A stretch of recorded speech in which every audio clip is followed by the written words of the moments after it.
दोस्तों, legal and legal में एक बार फिर से आपका स्वागत है।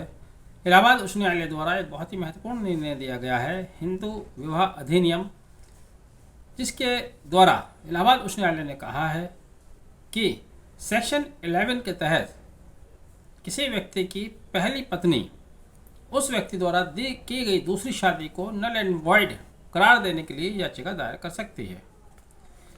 आगे बढ़ने से पहले आपको समझना होगा कि हिंदू विवाह अधिनियम 1955 के तहत धारा 11 में प्रावधान किया गया है कि शादी के पक्षकारों में से कोई एक यह याचिका प्रस्तुत कर सकता है कि उस विवाह को शून्य घोषित करार दिया जा सके। लेकिन यहाँ पर मामला थोड़ा सा उससे अलग था। यहाँ शादी के उन पक्षकारों द्वारा आवेदन नहीं किया गया जिनके विवाह को नल एंड वॉइड कराने की बात कही गई थी, बल्कि जो उस विवाह का पक्षकार नहीं है, यानी कि पूर्व पत्नी। अब जब आप इस आदेश को देखते तो देखने में लगता है कि यह आदेश बहुत अच्छा है, ख़ास तौर से उन परिस्थितियों में अच्छा है जहां पर लोग दूसरी शादी कर लेते हैं और पहली बीवी को धक्के मारकर निकाल देते हैं।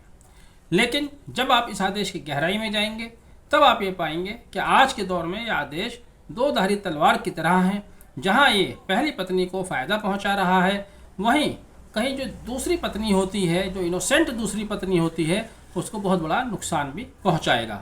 पहले आप देखिए सेक्शन 11 हिंदू विवाह अधिनियम क्या कहता है। धारा 11 के अनुसार वॉइड मैरिज बताया गया है कि शून्य विवाह कौन कौन से होते हैं। Any marriage solemnize after the commencement of this act shall be null and void and may on a petition presented by either party. अब ईदर पार्टी से अभी तक जो मतलब निकाला जाता है वो पति या पत्नी है।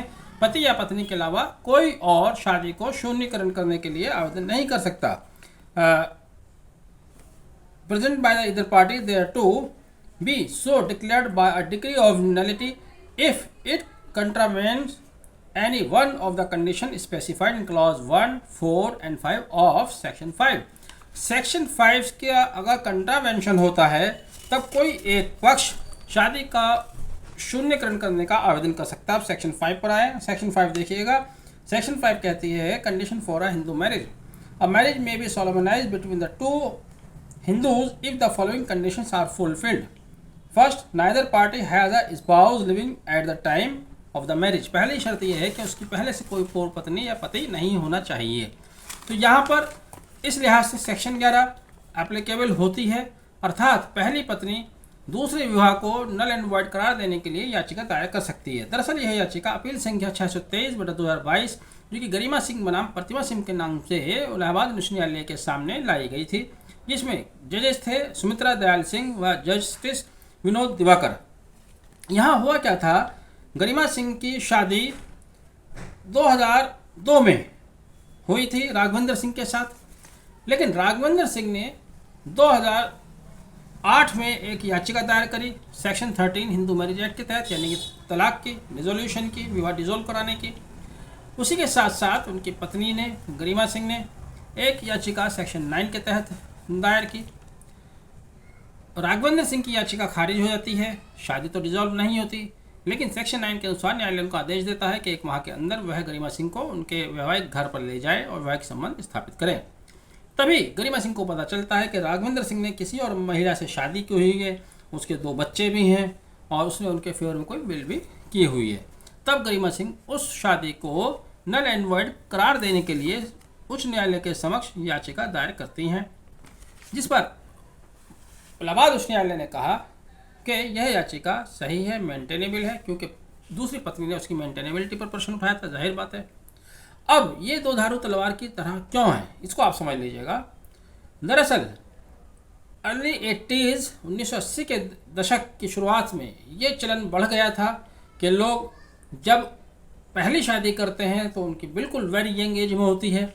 उस समय तक वह अपना कैरियर नहीं बना पाते हैं, इस्टेब्लिश नहीं होते हैं, और जब वह अपने कैरियर में इस्टेब्लिश हो जाते हैं, बड़े बड़े लोगों में उनको उठना बैठना होता है, पैसा वैसा कमा लेते हैं, घर वर बना लेते हैं, तब वो अपनी मर्जी से दूसरी शादी करना चाहते हैं, दूसरी शादी कर डालते हैं। तो ये चलन 80-90 तक चला, उसके बाद भी चला और अब भी है, इससे इनकार नहीं किया जा सकता। लेकिन आज के दौर में एक नया चलन चल गया है, बहुत सही शादियों में देखने में आता है। अभी हाल फिलहाल के 3-4 मामले मेरे सामने हैं जिनमें ये देखा गया है कि जब कोई व्यक्ति शादी करके लाता है, शादी के बाद उस महिला को पता चलता है कि उसने ऑलरेडी पहले से कोई शादी की हुई है। अब यहाँ पर इनोसेंट है सेकंड वाइफ, और फर्स्ट वाइफ उसके साथ उसने धार्मिक रीति रिवाज से शादी की है, नहीं की है, लिव इन में है, कहाँ से लाया, क्या लाया, लेकिन यहाँ पर उसका अधिकार ज़्यादा बढ़ गया।